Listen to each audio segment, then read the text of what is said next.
1961 President John F. Kennedy anakhazikitsa bungwe United States Agency for International Development.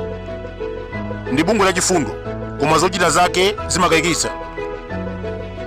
Apart from vaccination, ARV and scholarship, amathandiza zigawenga maiko osiyanasiyana.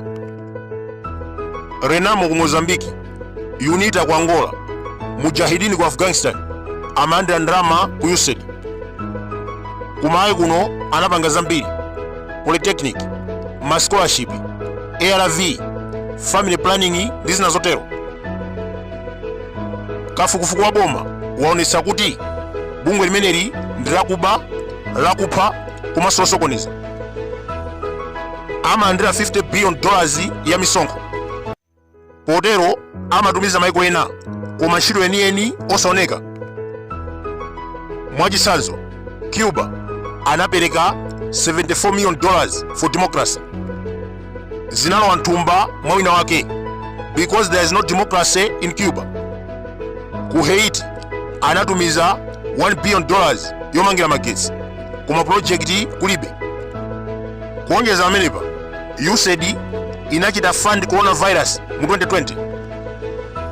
Anapereka $40 million ndikuuza ma China ena ake kuna kuti mupange kachilombo koopsa ka corona. That is why Donald Trump akuna kuti this is a criminal organization. Anapha anthu mamiliyoni pogwisa ntchito kachilombo kameneka. Ku Tunisia anapereka $56 million for tourism. Akuluakulu, why should America fund another country for tourism? Joe Biden wakhala kunena mbuyo mosemu. Tatumiza chithandizo $180 billion ku Ukraine.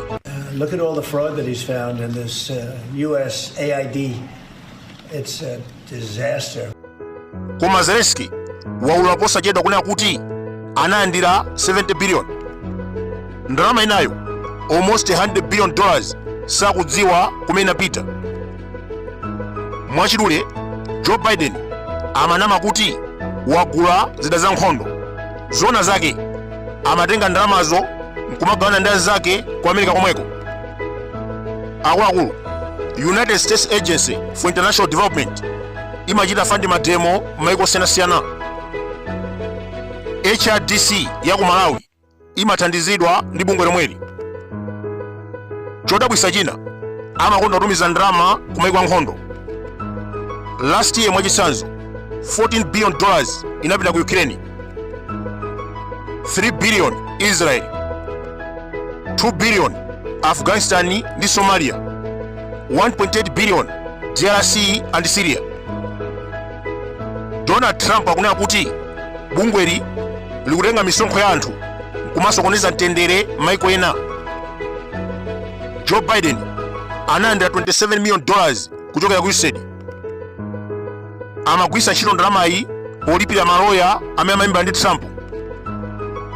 Masapota a Republican akuganiza kuti bungweli linachita fund munthu amene anaombera president.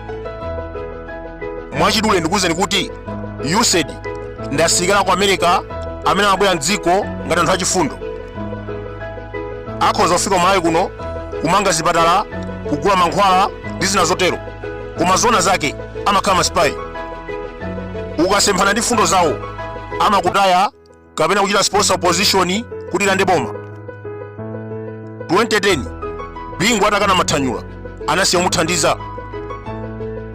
In addition to that, bungwe limeneli ndi lakuba. Amanama kuti amanga sukulu ku Malawi koma ndalamazo atachoya nthumba.